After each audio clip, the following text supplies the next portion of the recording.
nous avons ouvert la Bhagavad Gita au chapitre 2, verset 43.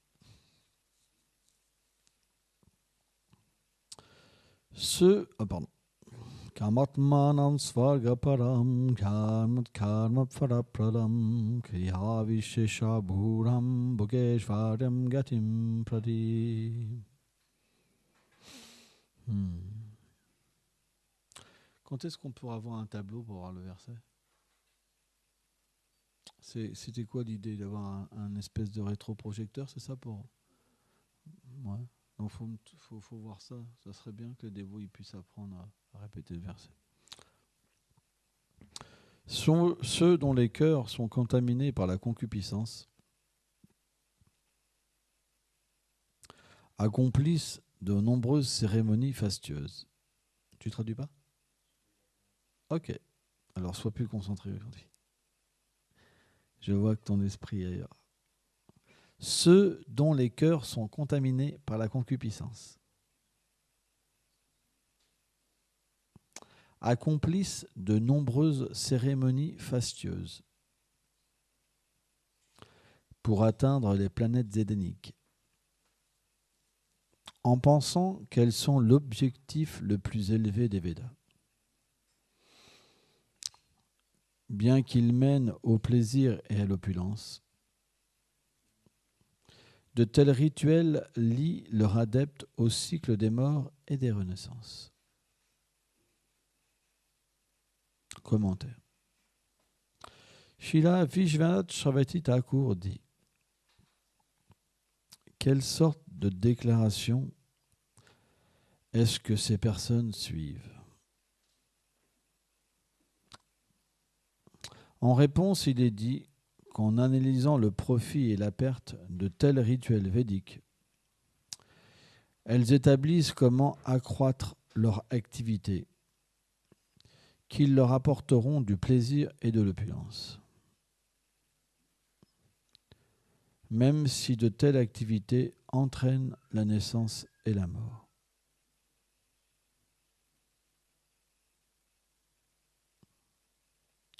Om Gana Tibinandasya Ganam Janam Shalakaya Shakshur Militam Yena Taisme Shigulave Nama Nama Om Vishnu Padaya Golanga Plestaya Lupini Shri Bhakti Budaya Bebainate Namini Nama Om Vishnu Padaya Gola Plestaya Budale Shrimad Bhakti Pramodaya Puri Goswami Namini Nama Om Vishnu Padaya Krishna Plestaya Budale Shrimati Bhakti Vedanta Swamiti Namini Nama Om Vishnu Padaya Krishna Pestaya Bhutale Srimate Bhakti Daita Madhava Goswamiti Namine Nama Om Vishnu Padaya Krishna Pestaya Bhutale Srimate Bhakti Plagyan Keshava Goswamiti Namine Nama Om Vishnu Padaya Krishna Pestaya Bhutale Srimate Bhakti Lachaka Shiladev Goswamiti Namine Nama Om Vishnu Padaya Krishna Pestaya Bhutale Srimate Bhakti Silanta Sarasvati Namine Jai Shibra Madhva Buddha Sarasvat Sampadaya Bhogeshvara Prashakta.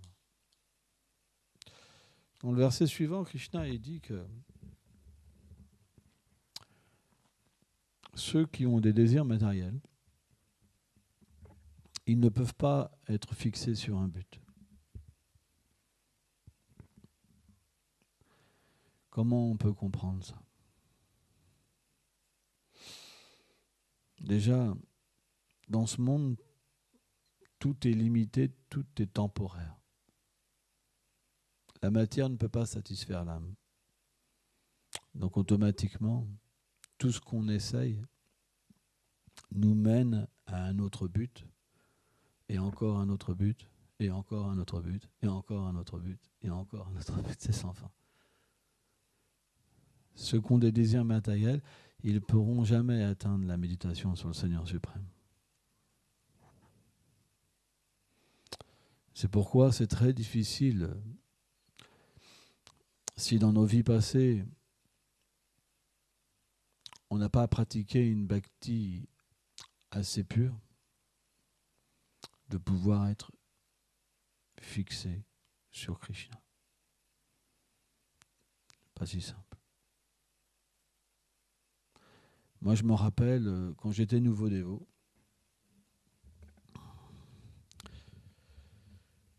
J'étais dans un endroit avec des dévots assez fanatiques. Et quand venait l'été, ils appelaient ça l'autoroute du soleil. Et ils nous apprenaient que les nouveaux dévots, dès que les premiers rayons du soleil arrivent, ils ont envie de prendre la route. Pourquoi ? Parce que quand on vient dans un temple, automatiquement on se retrouve dans une situation où c'est très difficile d'exprimer ses désirs matériels.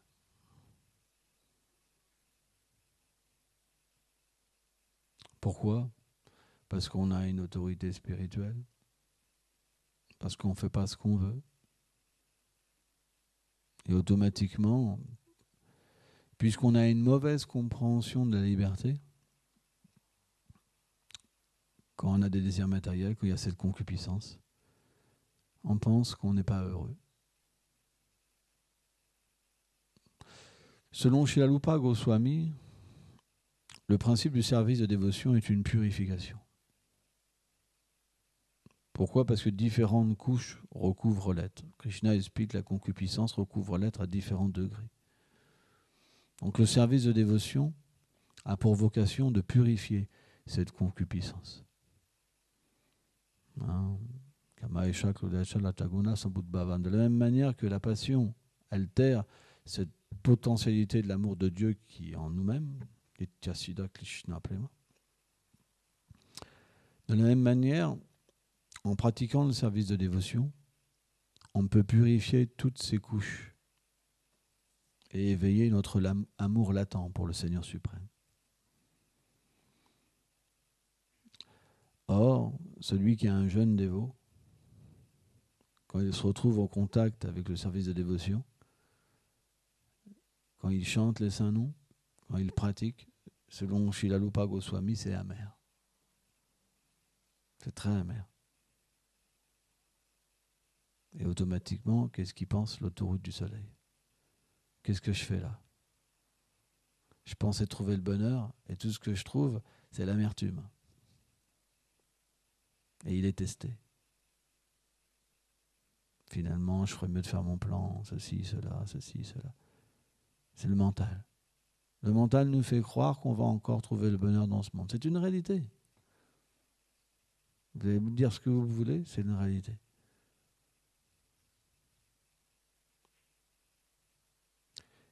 Et alors, on oscille sur ce plan Anishta Bhakti, selon Vishvacharya Thakur, entre différentes suggestions du mental. Est-ce que je reste ? Est-ce que je m'en vais ? Est-ce que je reste ? Est-ce que je m'en vais ? Est-ce que je me marie ? Est-ce que je renonce ?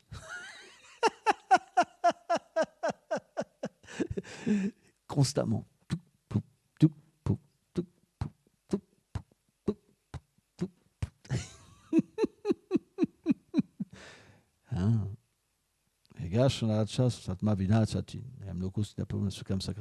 Krishna a dit cette plateforme du doute très difficile. C'est une grande souffrance. On n'est ni dans le monde matériel ni dans le monde spirituel. C'est tellement difficile. Et pourtant, Krishna il a mis Arjuna dans cette situation, spécialement pour nous aider. La Bhagavad Gita, c'est un écrit tellement miséricordieux. Ça nous enlève tous les désirs matériels, toutes les conceptions matérielles et ça nous fixe. On peut devenir fixé sur le but. Le gourou représente Krishna. Il donne les instructions aux disciples. Et si le disciple suit les instructions du gourou, automatiquement et graduellement, bien sûr, il peut dans son cœur recevoir la connaissance divine. Sambandhagan. Qu'est-ce que c'est le Sambandhagan ? Est-ce que on va recevoir une deuxième fois la Bhagavad Gita ? Vous comprenez ? Alors, bien sûr, le Chaitya Guru dans le cœur, Il nous fait ressentir de quelle manière on devrait agir. Pour nous protéger, il nous fait voir la nature des êtres vivants. Mais le Sambandhagan, la vraie connaissance, elle est bien au-delà encore de ce qui nous relie dans ce monde matériel, au Créateur, aux trois gunas, au temps, à l'action, karma.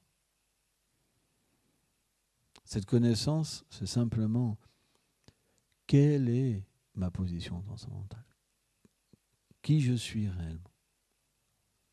C'est ça que le gourou révèle aux disciples, si le disciple est sincère. Le gourou sait les choses. Parce que c'est l'instrument du Seigneur suprême.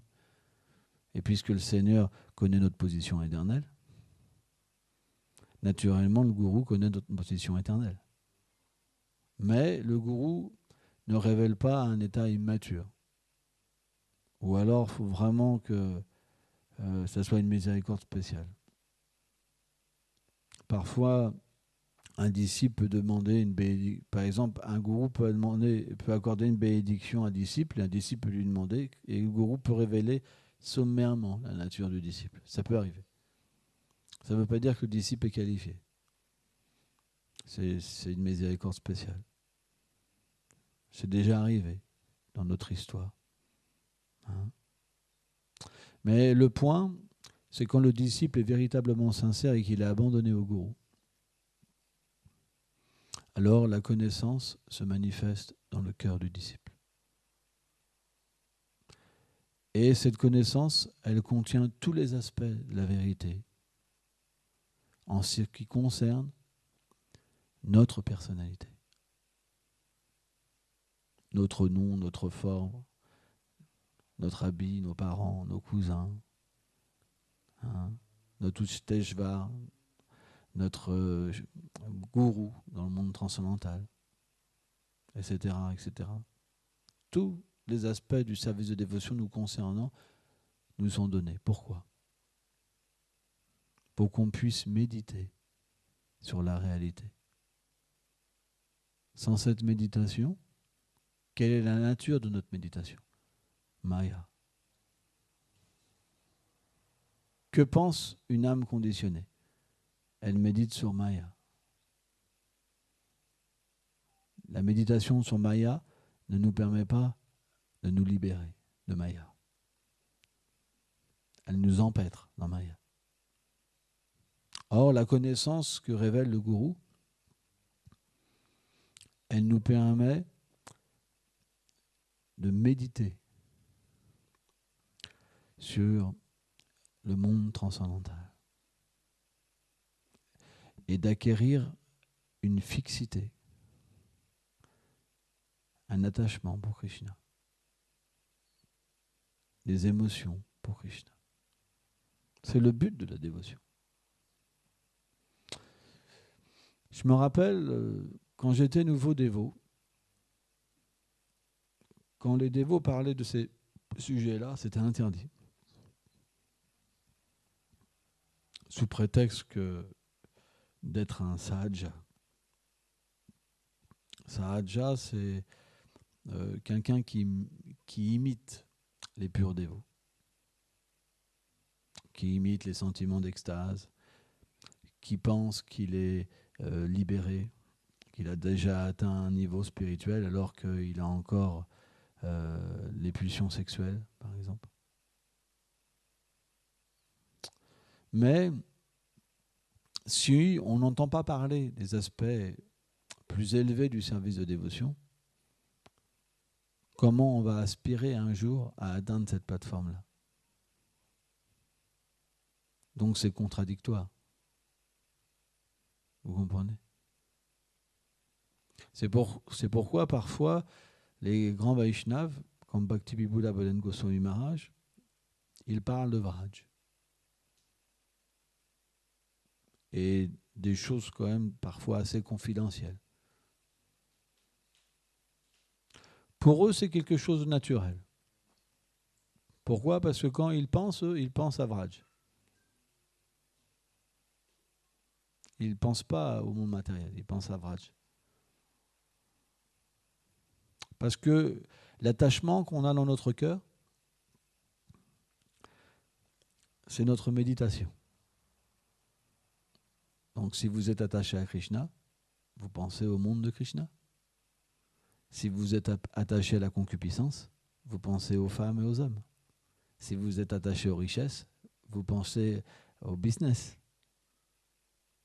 Vous comprenez? Donc la nature de notre attachement, c'est la nature de notre réflexion, de notre méditation, de notre but. C'est pourquoi, si on n'a pas atteint une dévotion par la miséricorde de Gourou, qui nous permet de chasser les désirs matériels, alors notre méditation, elle n'est pas à Krishna. C'est pour ça, quand on chante, on pense à autre chose. Quand on adore les déités, on pense à autre chose. Même si la déité est là, on peut avoir des sentiments de concupiscence. Parce que notre attachement, elle n'est pas pour la déité. Vous comprenez? Par exemple, il y a des gens qui vont à la messe, mais qui adorent le football. Quand ils vont à la messe, c'est dur. Vous les voyez, ils sont debout, ils baissent la tête, c'est tellement dur. Mais quand il y a le football, waouh, ils frappent des mains, ils crient. Et quand il y a un but, ils sautent. Waouh. Mais à l'église, c'est pas pareil. Vous comprenez? Pourquoi? Parce que l'objet d'attachement, c'est le football. C'est pas le Seigneur suprême. C'est pourquoi vous pouvez avoir beaucoup de monde dans l'église, mais très peu qui ont un attachement. C'est pourquoi notre but, il est de changer notre attachement. C'est pourquoi le service de dévotion, graduellement, même si au début c'est amer, va nous permettre de purifier ces attachements et de développer le goût, ruchi. C'est pourquoi on est ici. Mais celui qui se retrouve dû à un petit peu de sukriti dans un endroit où il n'y a que des Vaishnavas et que ça parle que de Krishna, mais qui n'a pas la qualification, c'est difficile. C'est pourquoi la fixation dans le service de dévotion prend un certain temps. Au début, on est obligé d'osciller. On va dans un endroit, on change d'endroit, on va dans un endroit, on change d'endroit. Pourquoi est-ce qu'on a un problème? Celui qui fait le bhajan, lui, il a juste à fermer les yeux à chanter. Il change d'endroit et il va dans le véritable endroit. Vous comprenez? Vrindavan s'ouvre à lui. Il trouve la satisfaction. Alors que celui qui ne trouve pas la satisfaction dans le Saint-Nom, naturellement, il cherche un endroit où il pourra trouver la satisfaction. Mais en réalité, ça lui a déjà été donné. Mais parce que son attachement n'est pas pour devenir un associé du Seigneur suprême, dans la pratique de cette dévotion, pour acquérir cette compétence, alors il ne peut pas comprendre que dans le Saint-Nom, Vraj est présent. Et c'est ça le problème. C'est la cause de tous les problèmes. Parce qu'on ne pourra pas trouver la satisfaction ailleurs. Parce que le Seigneur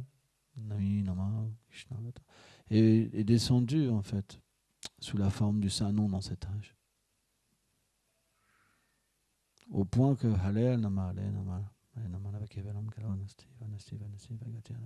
au point qu'il est dit qu'il n'y a pas d'autre moyen. 3 fois ça a été dit. C'est irrévocable. Notre but, il est de comprendre et de nous abandonner à travers la vibration de son art. Quand le Seigneur Chaitanya Mahaprabhu a dit Trinada Pisunishina, être comme le brin d'herbe, c'est aussi comme la paille. La paille, quand le vent emporte la paille part dans une direction sans savoir où elle va. Elle est abandonnée. Quelle devrait être la nature de notre chant? Quelle devrait être notre disposition intérieure? C'est de comprendre que le Saint-Nom est tout-puissant. Que le Seigneur a mis toutes ses puissances dans le Saint-Nom. Que tous ses associés sont présents dans le Saint-Nom. Que sa demeure est présente. Mais que nous aussi, on a notre place. Mais on devrait simplement chanter en voulant être comme ce brin d'herbe, comme cette paille, et être emporté par le Saint-Nom. Ça devrait être notre méditation. Et pas vouloir contrôler le Saint-Nom, mais d'avoir cette disposition de cœur d'être abandonné. Fais ce que tu veux de moi. C'est ça un Vaishnav. Un Vaishnav, c'est pas qui prie le Seigneur, Seigneur, je veux des biens matériels. Seigneur, je veux une femme, je veux ceci, je veux cela. Le Vaishnav, qu'est-ce qu'il dit? Emporte-moi là où tu veux, même en enfer. Parce que je sais qu'en chantant, j'obtiendrai toute chose. C'est ça la mentalité de Vaishnav. C'est pourquoi un Vaishnav, il peut tout tolérer, comme l'arbre. Parce que celui qui chante, peu importe l'environnement, peu importe l'endroit, peu importe le sacrifice, même si on lui manque de respect. Mais qu'est-ce qu'il veut en échange? Le nectar du Saint-Nom. C'est la seule chose qu'il veut. C'est ce nectar. Il veut que ce nectar augmente. Il veut accroître son service. C'est la seule chose qu'il demande au Seigneur. Juste accroître son service. Pourquoi? Parce que la position qu'on reçoit à travers le Saint-Nom, c'est un tel goût. On rentre dans une condition où on peut expérimenter un tel goût que c'est une condition d'esclavage. Parce que le goût est tellement élevé qu'on devient l'esclave. Parce qu'on devient dominé. Et le pire, c'est que dans ce monde transcendantal, tout le monde veut servir les autres. Plus les êtres sont élevés, plus ils veulent servir. Tout est inversé. C'est pourquoi Srila Bhaktivedanta Narayana Goswami Maharaj, il dit que même le Seigneur veut être contrôlé. Même le Seigneur devient contrôlé, vraiment contrôlé. Krishna est l'esclave de l'amour. Donc, si on était intelligent,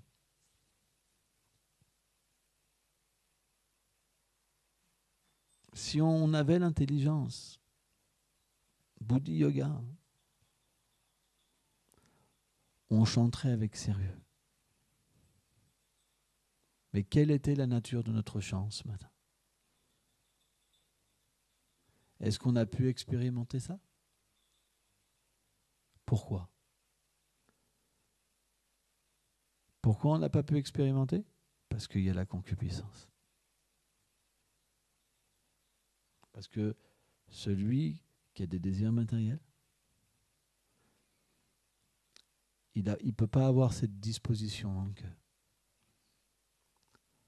Parce que désir matériel, ça veut dire ça existe pour moi. Je suis le Purusha. Je suis cette personne suprême. Or, cette disposition d'être un brin de paille pour être emporté par le Saint-Nom, c'est qu'il faut vraiment être dégoûté de ça. Quand vous entendez cette chose-là, quand cette chose-là vient vous chercher, vous avez envie de vomir. C'est quelque chose que vous ne pouvez plus.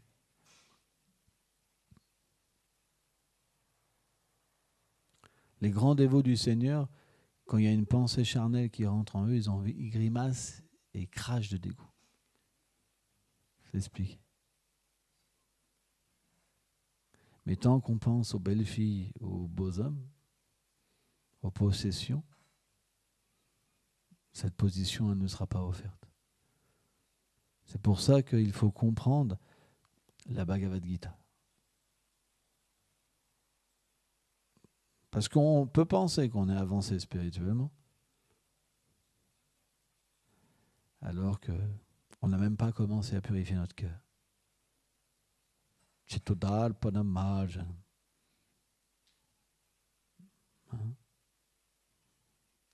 C'est pourquoi le service de dévotion, c'est une véritable science.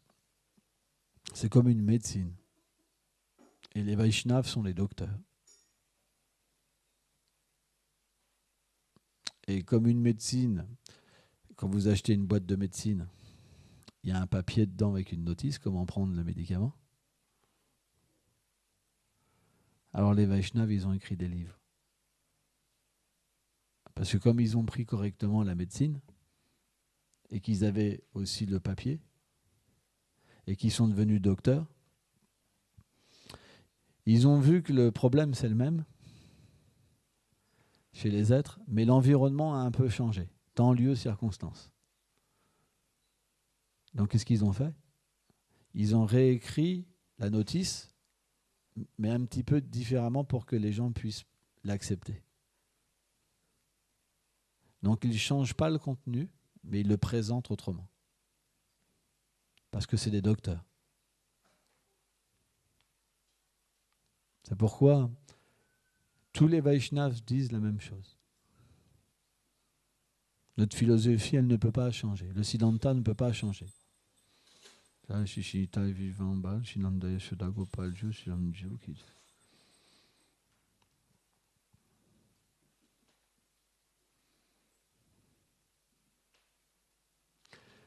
philosophie ne peut jamais changer.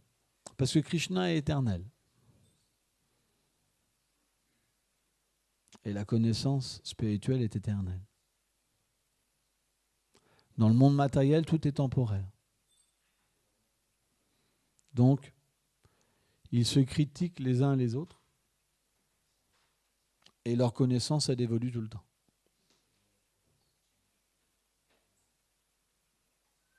Mais au niveau transcendantal, ça ne change jamais. Certains historiens disent que la Bhagavad Gita, elle vient du 2e siècle, après Jésus-Christ. Par exemple, Krishna lui-même, il dit il dit qu'il a redonné cette connaissance. Pourquoi? Parce que tout s'altère dans ce monde matériel. Donc le Seigneur vient personnellement pour redonner cette connaissance. Il envoie aussi ses purs dévots pour maintenir cette connaissance. Parce que on a cette tendance, tant qu'on est sujet aux 3 gunas, de ne pas comprendre la connaissance transcendantale et de l'interpréter. C'est normal. C'est pourquoi Srila Bhaktivinoda Thakur il dit il y a 2 sortes de religions. Nitya Dharma, Nemitika Dharma. Le Nimitika Dharma, c'est la religion qui est donnée en temps, lieu, circonstance et qui disparaît. Alors, puisqu'elle doit disparaître, il n'y a pas de succession. Krishna n'envoie pas d'autres personnes pour maintenir. Elle s'altère, elle est interprétée et elle perd toute sa substance graduellement. Et il y a le Nitya Dharma. Nitya, ça veut dire éternel. Hein? Et cette connaissance-là, par contre, le Seigneur la transmet à travers une filiation spirituelle. Et cette filiation spirituelle, naturellement, des purs dévots, des associés du Seigneur viennent pour maintenir cette connaissance et cette miséricorde que Krishna donne à travers cette filiation spirituelle. Mais le Seigneur aime venir dans ce monde. Et seul lui-même peut donner le véritable dharma. C'est ce qu'explique le Bhagavatam. C'est pourquoi, parfois, Krishna fait l'arrangement pour que cette connaissance s'oublie. Et il revient pour la donner. Mais s'il voudrait, elle pourrait continuer. Mais c'est la nature de Krishna de créer des divertissements. C'est pour ça que la Bhagavad Gita, elle est éternelle. La connaissance est éternelle. Mais elle est donnée dans différents temps de la création. Par exemple, le Srimad Bhagavatam qu'on a, nous, il est moins important que sur les planètes des demi-dieux, par exemple. Il est beaucoup plus gros, en fait, le Srimad Bhagavatam, par exemple. Voilà, donc, le point, c'est que l'association nous permet de tolérer les assauts du mental. Le mental nous dira tout le temps « Ah, c'est pas bien, ah, c'est pas ceci, c'est pas cela ». Il n'est jamais satisfait. Mais si on s'associe avec des Vaishnavas, alors on va devenir patient. Parce qu'on va pouvoir voir la vérité dans ce monde. On va pouvoir comprendre que ce monde ne pourra pas nous satisfaire. Et naturellement, on aura une seconde compréhension que le but le plus élevé, on ne peut pas l'atteindre si facilement que ça. Et on deviendra patient. Srila Bhaktivedanta Narayana Maharaj explique que quand un dévot devient fixé, il est prêt même à attendre des milliers, des millions de vies. Mais celui qui n'est pas fixé, il veut tout de suite en claquant des doigts. Hey, mais ça ne peut pas être comme ça. Parce que pour toute chose, on a besoin d'une qualification. Je vais donner un exemple. Si vous cherchez du travail, si vous n'avez pas de qualification, vous ne serez pas pris. De la même manière, si vous n'avez pas d'amour dans le monde de l'amour, comment vous pouvez être introduit? Si votre cœur est sec quand vous entendez sur les gloires de Krishna, si votre cœur est sec quand vous chantez les saints noms, si votre cœur est sec quand vous adorez l'amorti, si on ne ressent pas de sentiment quand on voit la forme de la déité, comment on pourrait être introduit? Vous comprenez? C'est que simplement, il faut prendre cette médecine. Il y a 64 angas de la Bhakti, membres de la Bhakti, mais il y a 5 qui sont les plus puissants, selon Srila Rupa Goswami. Le fait d'écouter les dévots lire le Srimad Bhagavatam ou la Gita, le fait de vivre dans un lieu saint, le temple est considéré comme le dham, par exemple, le fait d'adorer la déité, de chanter les saints noms et de s'associer avec les dévots. Le temple donne ces 5 activités, constamment. C'est pourquoi c'est l'endroit par excellence où on peut progresser.